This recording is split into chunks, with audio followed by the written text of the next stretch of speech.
ہم سب ایک قرآن مجید کی تفسیر کرنے کا منہج ہے، میتھڈالوجی ہے، اس کو کہا جاتا ہے تفسیر اشاری، یعنی ایک ہے ظاہری معنی اور ایک ہے باطنی معنی۔ اسی باطنی معنی سے پوری کی پوری دین اسلام کی عرفانی تعبیرات وجود میں آئیں، اور تصوف کے سلسلے میں قرآن مجید کو سمجھنے کا جب آغاز کیا گیا تو یہی منہج اپنایا گیا۔ کہا یہ گیا ہے کہ غامدی صاحب ایک طرف تو اس کے اوپر تنقید کرتے ہیں، لیکن دوسری جانب خود وہ اور ان کے اساتذہ اور ان کا مکتب فکر جب دین اسلام کی مختلف آیات کی توجیہ تشریح تعبیر کرتا ہے تو اسی تفسیر اشاری کے اصول کو اپنا لیتا ہے۔ مثال رکھ دیتا ہوں میں آپ کے سامنے، قرآن میں ارشاد ہوا وَلَقَدْ آتَيْنَاكَ سَبْعًا مِنَ الْمَثَانِي وَالْقُرْآنِ الْعَظِيمِ، اللہ تعالیٰ نے بتایا کہ جی میں نے تمہیں سبع مثانی دی اور قرآن عظیم دیا۔ اب ظاہری لفظوں میں تو وہ بات کہیں بیان نہیں ہوئی، لیکن مولانا فراہی سے لے کر آپ تک پورے کے پورے قرآن مجید کی گروپس کی تقسیم اس آیت سے اخذ کر لی گئی۔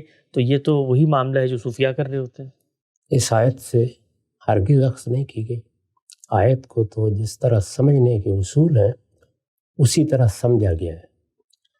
سمجھنے کے اصول میرا خیال ہے میں نے 10 مرتبہ دہرائے ہیں۔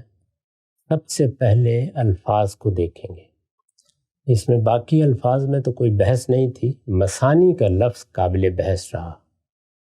ہم نے یہ بتایا کہ مثانی مثنیٰ کی جمع ہے، اس کا واحد بھی قرآن میں استعمال ہوا ہے، اس کی جمع بھی قرآن میں استعمال ہوئی ہے۔ مثنیٰ کے معنی ہوتے ہیں جو چیز دو دو کر کے ہو، جوڑوں کی صورت میں توام ہو۔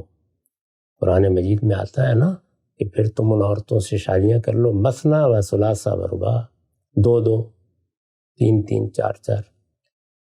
یہ جہاں پر بھی استعمال ہوا ہے اسی معنی میں استعمال ہوا ہے۔ مثنیٰ و فرادہ میں بھی ایسے ہی ہے، تم دو دو کر کے آ کے بات سن لو، تنہا آ کے بات سن لو۔ تو یہ سب قرآن کے استعمالات ہیں، یہاں کسی اشاری تفسیر کا کیا سوال۔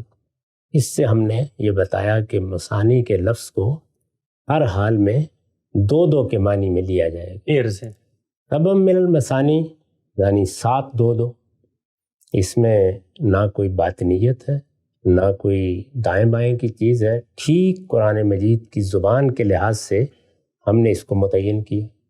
اگلا سوال یہ تھا کہ وَلَقَدْ آتَيْنَاكَ سَبْعًا مِنَ الْمَثَانِي وَالْقُرْآنِ الْعَظِيمِ، یہ واو کیا ہے؟ یہ معلوم ہے کہ قرآن مجید کی زبان میں واو جس طرح چیزوں کو جمع کرتی ہے اور ان میں مغایرت پر دلالت کرتی ہے، اسی طرح تفسیر کے لیے بھی آتی ہے۔ اس کی بہت سی مثالیں دی گئی ہیں، یہ کوئی نئی چیز نہیں ہے، بہت سے اہل علم اس سے پہلے بھی ان سب چیزوں کو بیان کرتے رہے ہیں۔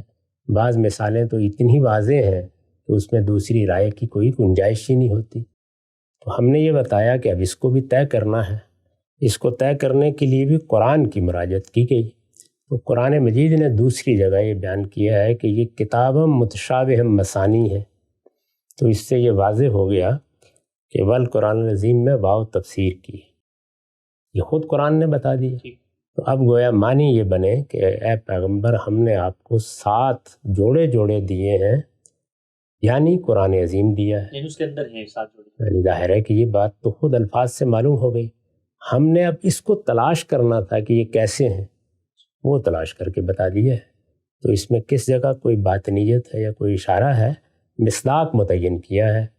جب یہ کہا جائے گا کہ 7 جوڑے جوڑے دیے تو آخر آپ اس کا مصداق تو تلاش کریں گے نا۔ یعنی قرآن میں اگر لکھا ہوا ہو کہ عورتوں کے ساتھ یہ معاملہ کرو تو عورتیں بھی قرآن میں ڈھونڈیں گے، وہ تو باہر ہی پائی جائیں گی۔